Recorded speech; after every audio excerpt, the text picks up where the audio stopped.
안녕하세요. 새가족팀을 섬기고 있는 신의재 목사입니다.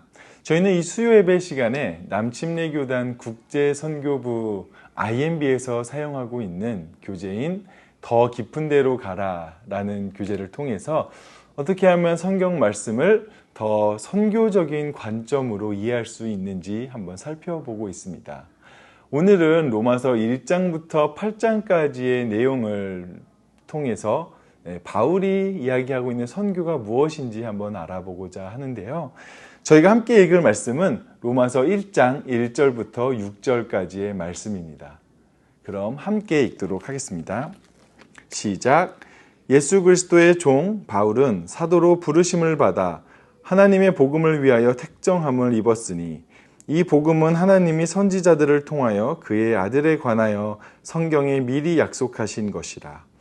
그의 아들에 관하여 말하면 육신으로는 다윗의 혈통에서 나셨고 성결의 영으로는 죽은 자들 가운데서 부활하사 능력으로 하나님의 아들로 선포되셨으니 곧 우리 주 예수 그리스도시니라. 그로 말미암아 우리가 은혜와 사도의 직분을 받아 그의 이름을 위하여 모든 이방인 중에서 믿어 순종하게 하나니 너희도 그들 중에서 예수 그리스도의 것으로 부르심을 받은 자니라. 아멘. 아마 로마서를 한 번이라도 읽어보셨거나 그 설교를 들으신 분들이 계신다면 한 번 정도는 이런 생각을 해보셨을 것입니다. 참 어렵다. 네, 사실 로마서가 쉬운 책은 아니죠. 왜냐하면 이 로마서는 굉장히 신학적인 책이기도 하지만 또 바울의 그 목회의 마음이 담겨있는 목회적인 책이기도 하고요. 또 오늘 이 시간 강조하고 싶은 굉장히 선교적인 책이기도 하기 때문입니다. 그래서 오늘은 어떤 부분에서 로마서를 이렇게 선교적으로 이해할 수 있는지 정말 맛보기처럼 간단하게 한번 살펴보고자 하는데요. 오늘 읽은 본문의 말씀은 로마서의 시작 부분입니다. 그렇기 때문에 여기에서 이제 우리는 바울이 로마서를 어떠한 방식으로 이렇게 전개할지 그 방향과 목적을 제시하는 것을 볼 수가 있습니다. 분명한 것은요, 바울은 굉장히 선교적인 시각으로 이 로마서를 지금 집필하고 있는 것을 볼 수 있다는 것이죠. 사실 로마서를 쓰던 당시 바울은 복음을 전하는 선교 사역에 있어서 조금은 새로운 그런 전환점에 놓여 있었던 상황이라고 이해할 필요가 있습니다.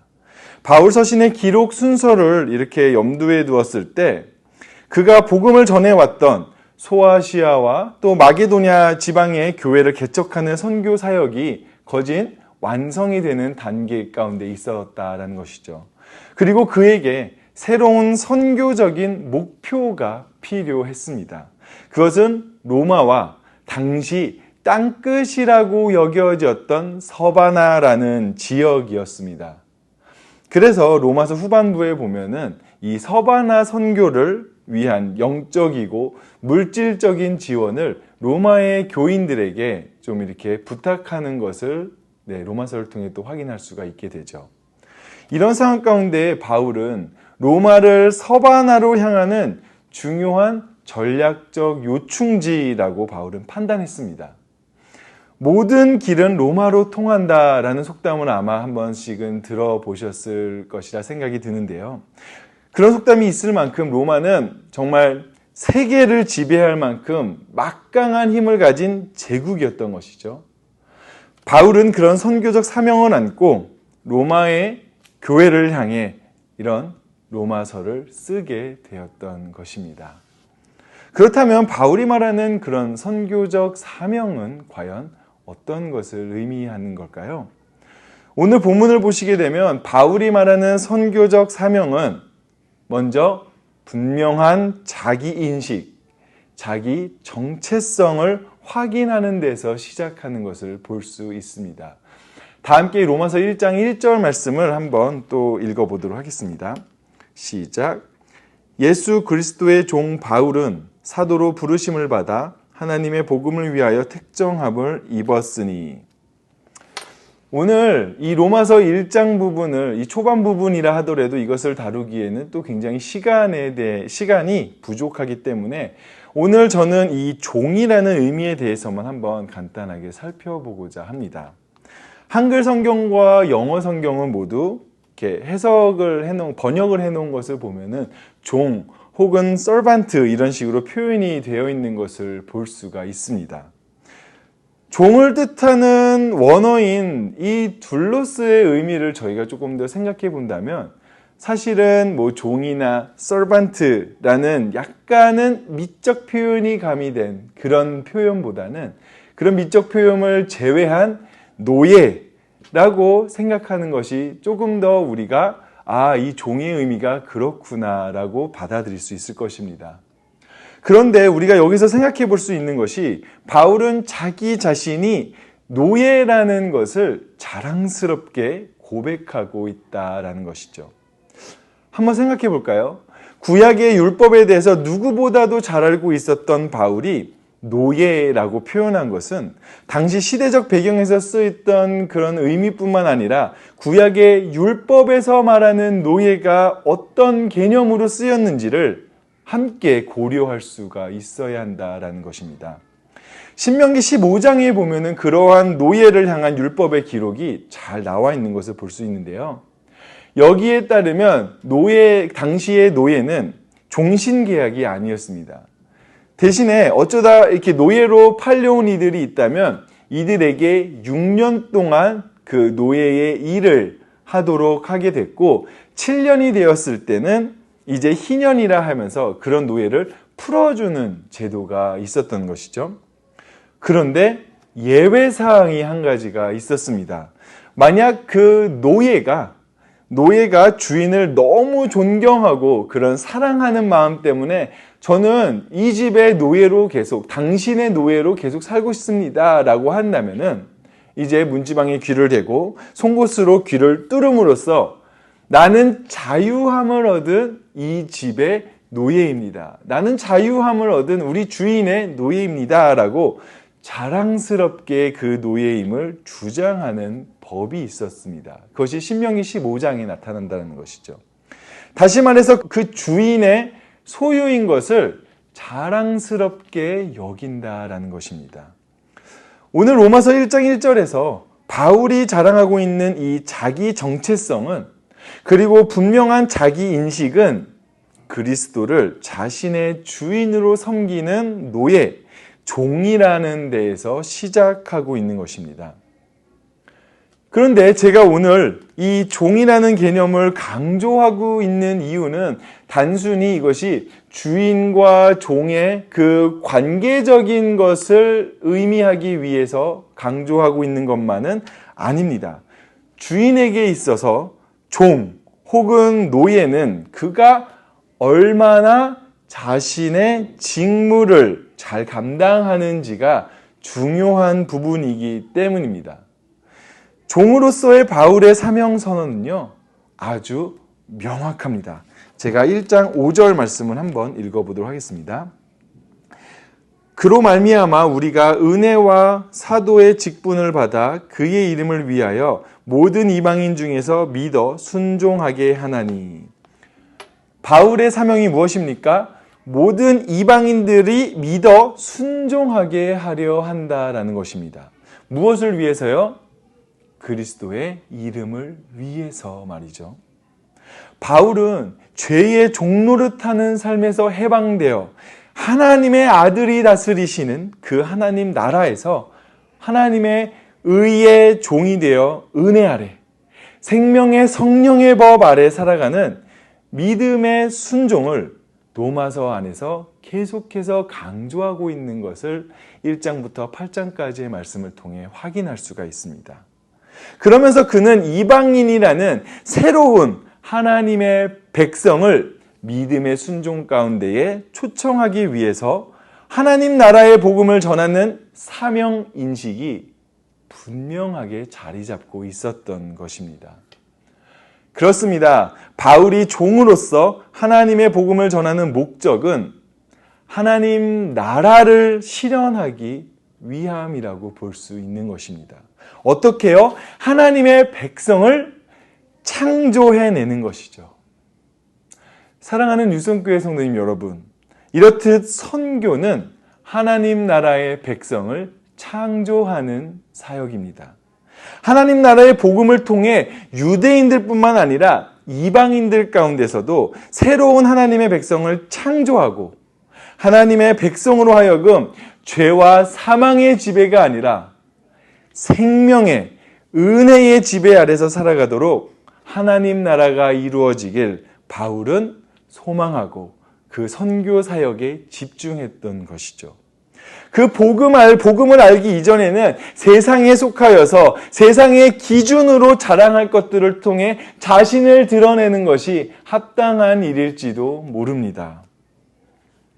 하지만 복음을 알고 하나님 나라 가운데에 하나님과 우리와의 관계가 재정의가 될 때, 우리의 주인으로서 그리고 우리는 그분의 종으로서 그 은혜의 생명의 법 아래에 우리가 놓일 수 있게 된다라는 것입니다. 그렇다면 이러한 바울의 선교적 사명 선포를 통해 우리는 과연 우리의 삶 가운데에 어떤 도전을 받을 수 있는 것일까요? 먼저 6절 말씀을 한번 함께 읽어보도록 하겠습니다. 시작. 너희도 그들 중에서 예수 그리스도의 것으로 부르심을 받은 자니라. 아멘.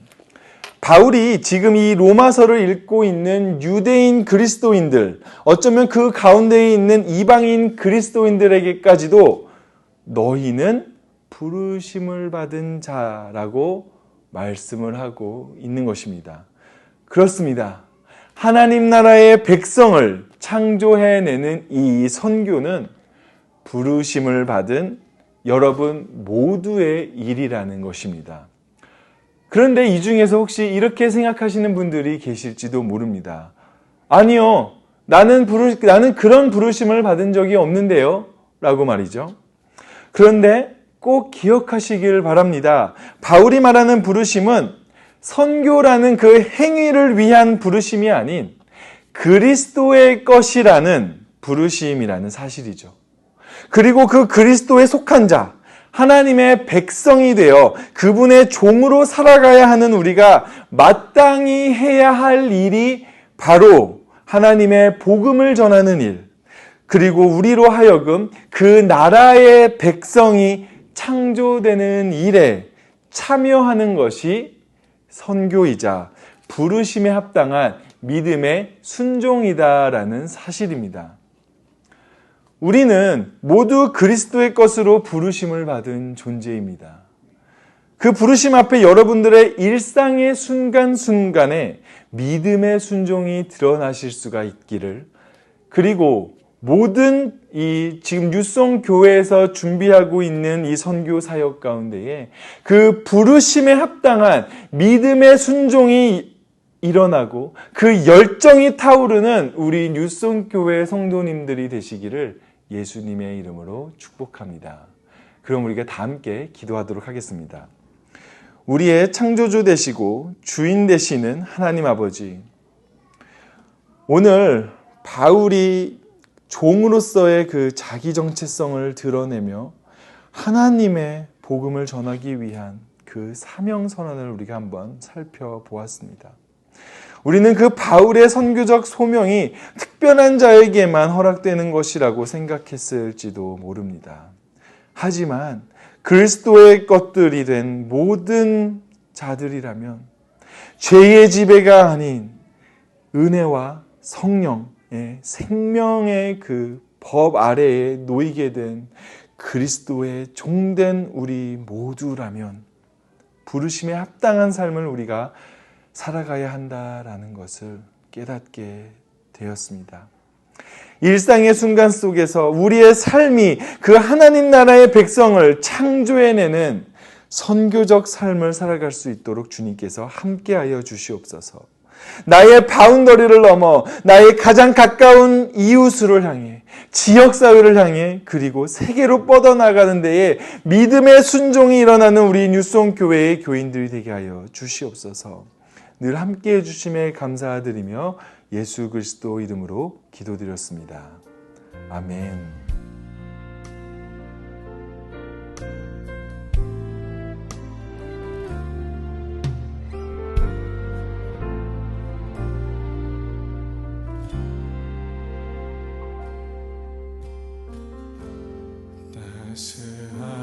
성령님 마음으로 보내 내 몸을 감싸며 주어지는 평안함 만족함을 느끼네.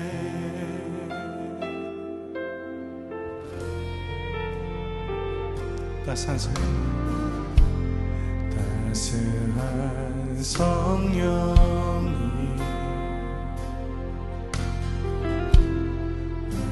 마음으로 보내 내 몸을 감싸며 주어지는 평안함 만족함을 느끼네. 부르신 곳에서 나는 예배하네. 어떤 상황에도 나는 예배하네. 부르신 곳에서 나는 예배하네. 어떤 상황에도 나는 예배하네.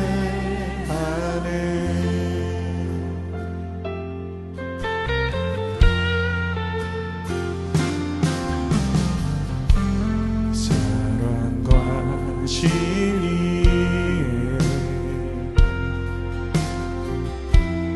한 주 깊이 보내 내 몸을 감싸며 주어지는 평안함 그 사랑을 느끼네. 부르신 곳에서 나는 예배하네. 어떤 상황에도 나는 예배하네. 부르신 곳에서 나는 예배하네.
어떤 상황에도 어떤 상황에도 나는 예배하네.